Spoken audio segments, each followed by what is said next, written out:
Hello everyone and welcome back to the only series out there that combines the lore of Magic the Gathering with the physical cards you can win. I'm Simon and this is Friday Night Lore.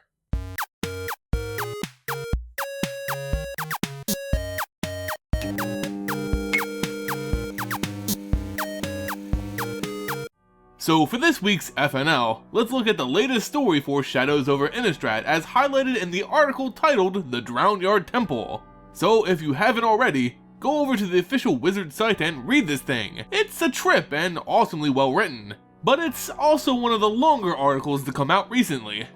As a result, this video will be focusing on just one aspect of this article, with other videos in the coming week dedicated to others not included.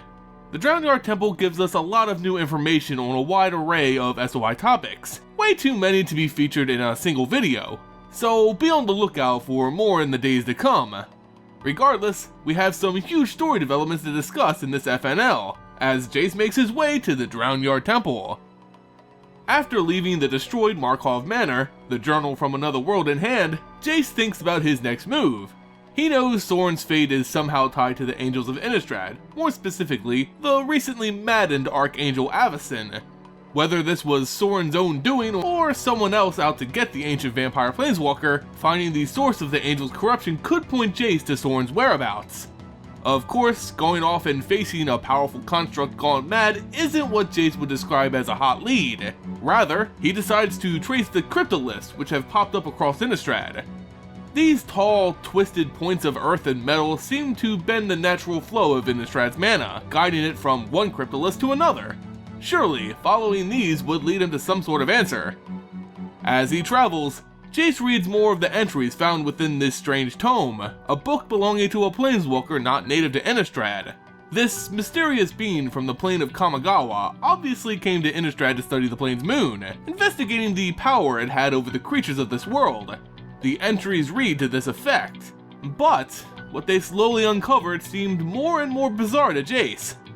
The author went on about some invisible astral body which seemed to pull on the orbit of the moon, disrupting the tides and causing increased activity in the paranormal beings of Innistrad. This astral body must be huge in size if it were to cause this much force upon the world, but as anyone could note, looking up into the sky provided no evidence of such mass. The author described this phenomenon only as an Eldritch moon, leaving Jace with more questions than answers. One answer he does find within the pages of the journal is where all the Cryptoliths seem to be pointing. Their true purpose, outside of directing the mana ley line, still remained a mystery, but at least Jace had a heading. He was off to the coastal province of Nephalia. After some rough going, the Mind Mage made it to his destination, a small fishing village right on the coast. As he descends the crude stairs built into the sea wall, he runs into a local fisherwoman. Perfect! A chance to gain some information before blindly going forward. He first attempts to strike up a conversation with the woman, which clearly wouldn't garner much use. She was speaking in disjointed sentences, mumbling on and on about some figure, another woman who's leading them, ushering in a new world. Jace wanted desperately to know more of this woman she was referring to. Perhaps whoever it was responsible for the Cryptoliths. It was very valuable information. Since her words couldn't form the answers, Jace decided to go deeper, peering into her thoughts and memories. At first glance, the woman's mind was nothing but a blank slate, containing nothing but mere flashes of what appeared to be the sea. Jace needed more. Using his magic, he bridged their two minds together, allowing him full influence over the deranged woman. But this garnered unexpected results. He found himself trapped within the walls of the woman's mind. A solid, dull gray calm, smooth and without fault. His own thoughts grew wary. He wasn't prepared for this kind of engagement. An unknown object formed at the center of the room, let's call it. It grew larger as time passed. Jace became frustrated and struck at the walls. Nothing but more silence, until that silence was broken by the sound of his own voice. Not his voice, but the voice of one of his illusions, yet he didn't remember summoning any. This illusion, fully hooded in a damp cloak, looked upon the growing object in the center with wonderment. What could it possibly be? Another voice echoed from behind him, another illusion, this one having a striking pale complexion. This Jace questioned why they were still messing with the woman's mind. They were so close to the Drownyard. Let's finally figure something out. Again, another illusion appeared, this one having deep violet eyes. This illusion seemed to do nothing more than mock Jace and conspire with the other illusions. All this going on as the object in the center grew even larger. Jace, the real Jace, became overwhelmed with frustration. As the object was at its peak size, the surrounding walls of the woman's mind cracked and shattered under its pressure. Jace found himself again in his own body, as this strange fisherwoman grumbled off, dissatisfied with the mind mage. It was time now to venture to the Drownyard. He needs answers. Just under the ridge, it came into view, the site that the Cryptoliths and the journal had been leading him towards all along, the Drownyard. Jace wasn't stunned by the number of sunken ships just offshore, but rather the arrangement of Cryptoliths erected in the shallows of the surf. It was like nothing he had ever seen before on Innistrad. They were structurally similar to those that he'd seen before, but much larger, and placed to form a circle, each separate point angled towards its center. A strange energy pulsed from each of the monoliths. This was it, all the Cryptoliths pointed here. Jace is immediately met with the smell of rotting flesh, the normal aroma of a fishing village, at least he thought at first. That was until he looked down at the slightly submerged monolith and spied an undead workforce made up of waterlogged sailors, or at least their corpses. The zombies brought back the memory of Liliana, a master at this craft, and her final words to him. This was a dead end, but clearly, she was wrong. As he peered at the arrangement, Jace threw caution to the wind and leapt into the frigid water to investigate further, fearing no frostbite nor zombie horde. Suddenly, behind him, he hears a familiar, snide voice. It was the judgmental tone of the violet-eyed illusion from the mad woman's mind. The illusion mocked Jace for not living up to his perceptive self. The answers were right in front of him, yet he still bumbled around like a newborn child. Along with this illusion, the other two appeared as well. The pale one, seemingly overly excited at the discovery in the Drownyard. It went on and on about measurements and finally completing its research, diving into the frozen wake and entering the center of the Cryptoliths. As it stood there making its calculations, its form changed, taking the shape of a Saratami, a moonfolk from Kamigawa, and the one from his memory in Markov Manor. Was this the author of the journal he had been following this whole time? It didn't matter.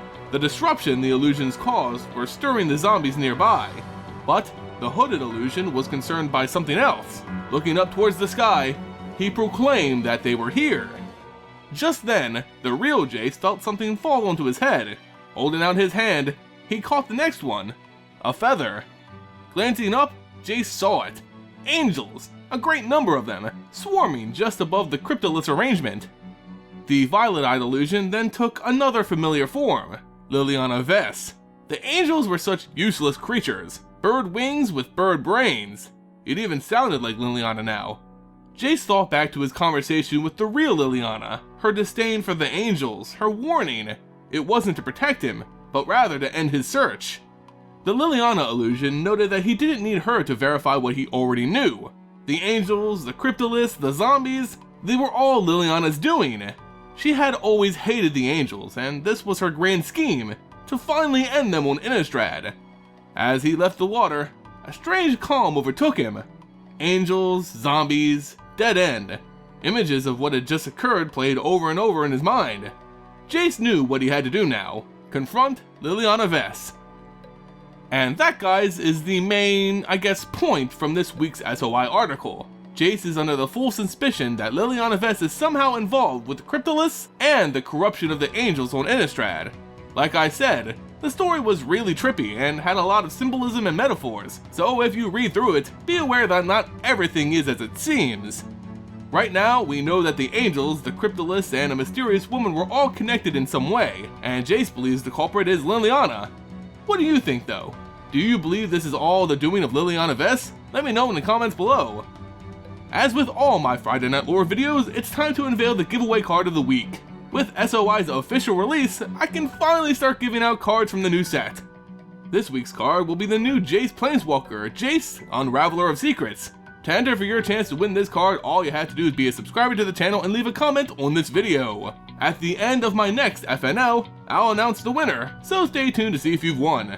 Also, I'm finding it kinda difficult to grab the attention of the winners, so I'm asking if you have a Twitter account, consider following me on there. That way, I can more easily communicate with winners. This isn't a requirement, but could prove useful when winners are chosen. Anyway, it's time to announce the winner of my previous FNL giveaway. Last time, we reviewed Jace's first encounter with Liliana after arriving on Innistrad, and so, I was giving away a copy of her Planeswalker card. The winner of last time's FNL and new owner of this Liliana Vess card is... Brian Cooper. Congrats! Just hit me up on the back end of my channel or contact me on Twitter to receive your prize. Anyway, that's gonna do it for this Friday Night Lore, guys. If you enjoyed the video, consider throwing in a like and subbing to the channel. It goes a long way in supporting future content. You can also support the channel by following me on other social media sites. Find links to those in the description below. FNL and all my giveaways are brought to you by my sponsors over at abugames.com. ABU Games is an online site for all things MTG. They have amazing deals on singles and other products. They're amazing and I really recommend you guys checking them out. Remember, you can further support the Vorthos army by becoming a patron on Patreon. Patreon is a crowdfunding service which allows me to continue making the content you guys love.